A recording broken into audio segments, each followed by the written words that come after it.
These 5 exercises will give you everything you need to get stronger.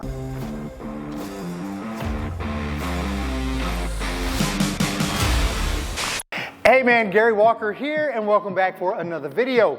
All right, in this video, I'm gonna give you the 5 best exercises to build a strong body after 40. All right, because yes, once you hit 40, man, things are completely different.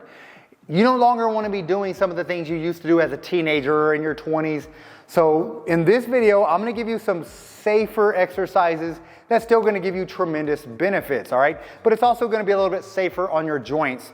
So that's going to be one of the most common themes throughout this video.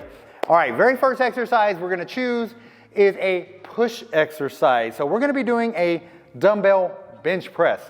All right, so why am I saying dumbbells? Because as an older guy, a lot of times you have a lot more joint irritation, just a lot more wear and tear on your shoulders, your wrists, your elbows. So at this point in life, it's a lot safer to use dumbbells where you can get into a more natural movement pattern, a more natural biomechanical position for your specific body. All right. The big difference, if you're doing a barbell, obviously you're fixed in a pronated position, meaning hands are away, your palms are away, and you can't really move much within the bar path to get more of a comfortable alignment, especially if you have bad elbows and shoulders. So with dumbbells, that's not an issue at all. So you basically want to find a comfortable position with your joints.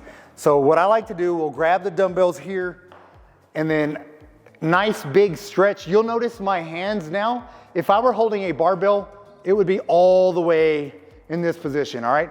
Just doing this, I already feel some strain on my shoulders. Just by rotating this in, that feels a whole lot more natural for me. Also, the other thing you really want to focus on when you're doing a bench press is elbows, elbow alignment. You'll see a lot of people flare the elbows out. Again, a lot of that's due to having a lot of barbell work. So you do barbells all the time, you're used to getting those elbows flared out. Here, again, really hard on your, not only shoulders, but your elbows as well. So bring those elbows in slightly this way, rotate those palms, and then press up and in. That's the other thing you want to make sure you're doing, all right? So you don't necessarily just want to press straight up. That's the benefit of having dumbbells, is you can do what's more natural is as you go up, you're also going right over the midline of your body here. And then you're just gonna reverse that on the way down though. So you're not just coming straight down, but you're coming down and out. This out position gives you a nice stretch here at the bottom, straight back to the top. 1001, 1002, 1003, control that, hold for a second, explode back to the top. 1001, 1002, 1003, nice and slow, hold that position and explode, all right? That's what that movement should look like when you're doing this, and that's gonna be, again, a whole lot safer for your shoulders, elbows, and even wrist. Second exercise, again, we're going 5. The second one is gonna work your back, and for the back, I like doing dumbbell rows.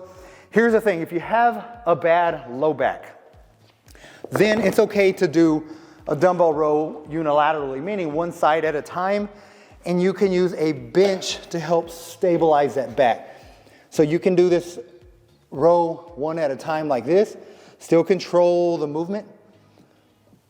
All right, explode it, 1, 2, 3, explode, 1, 2, 3. This is gonna allow for some support. If you're at home, don't have a bench, all right, again, we did a bench press earlier, but you can do a floor press. Lie on the floor, do the bench press.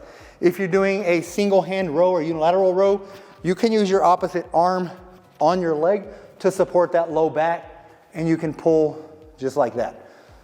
So you're still working that lower, or you're still working your lats, and you're still supporting the lower back. All right, if, however, you're a little bit more advanced, strong back, that's not an issue for you, then you can do a regular bent over dumbbell row without any support, because that will actually help strengthen your lower back. All right, again, if you've got any aggravation in that lower back, we don't want to irritate it any further, so you definitely want to make sure you're using some type of support. But if you're on the other side of that and you're trying to challenge yourself a little bit more, no lower back issues, then just do your standard row here, stretch, boom, just like that. All right, this is actually gonna work your overall back, but because you're in this position, one thing, let me say it this way though, you wanna make sure you're not just bending over and doing that, because even if you have a healthy back now, and if you're doing this, just bending over, it's gonna lead to irritation. So you still wanna bend over correctly, meaning use that hip hinge, get the glutes back, back, back, back as you lower yourself, and now you have support here, and then you're pulling. Control, pull. One more, pull. Just like that, all right? So that is gonna help work your posterior chain. It's gonna help work your mid back, low back, all those things. So that's the second exercise. Now we do want to add an overhead movement, an overhead press. So for this, we're gonna do dumbbells. Once again, dumbbell shoulder press. Similar to the bench press. I'll show you without the weights, and then I'll demonstrate a few reps with the weights. But key points, you don't want elbows out flared like this. You don't want to push them out to the side. You want to bring them in. This is going to be a lot safer on your shoulders, a lot safer on your elbows. All right. Also, you want to make sure elbows and wrists are in proper alignment, meaning you don't want to be like this. You don't want the elbows to be back. You want to be like this. All right. You want them to be stacked on top of one another.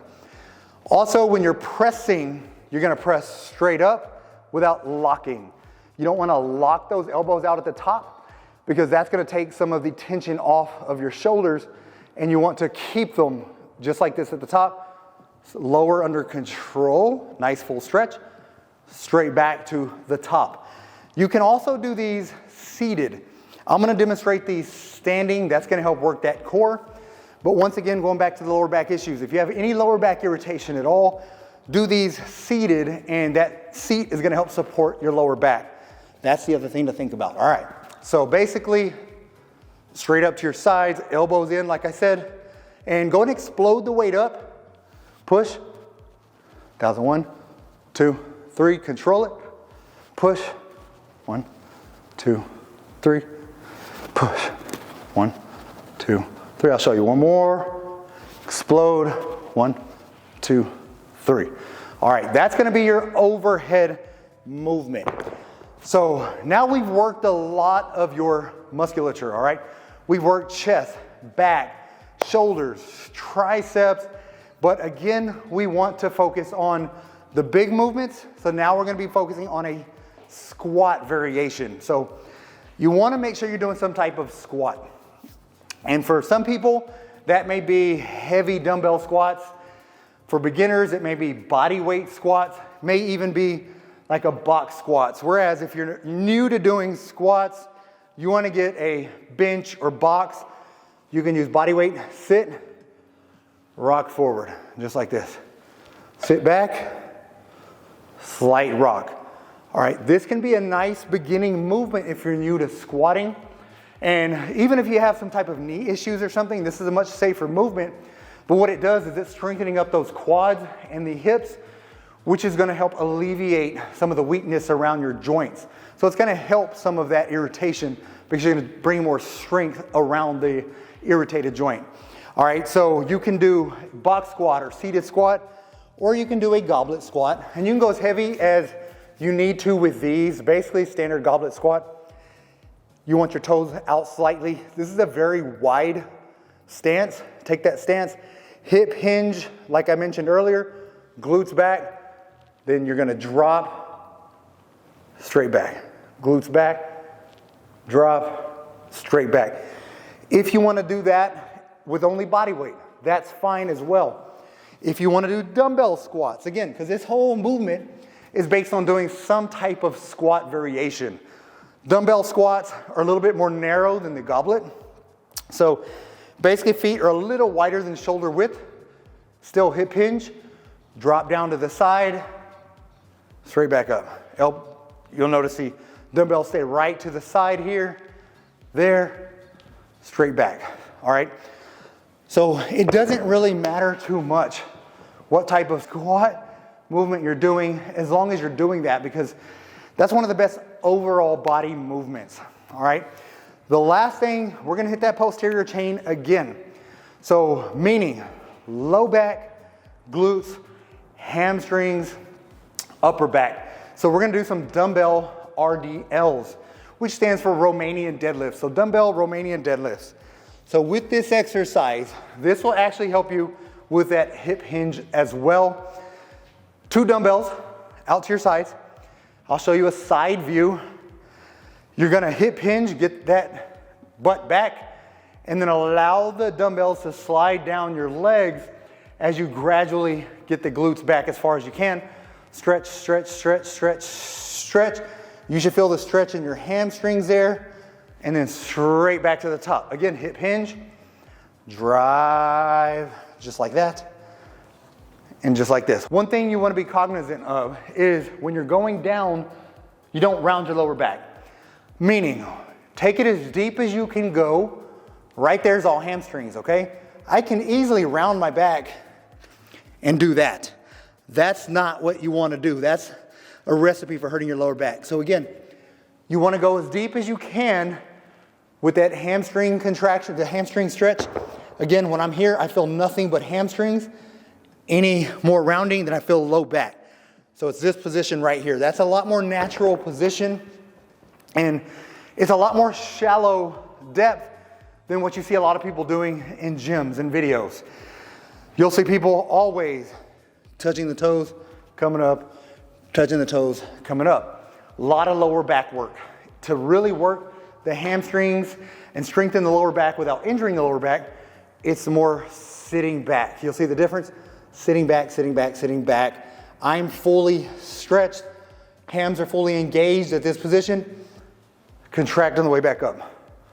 Straight back, just like that. All right, so hopefully that makes sense to you, but these 5 exercises will give you everything you need to get stronger, especially if you're over 40, all right? Because again, you do need to make sure you're doing things differently. Well, I hope you like this video. With that being said, that's all that I got. Get busy, get after it, and God bless.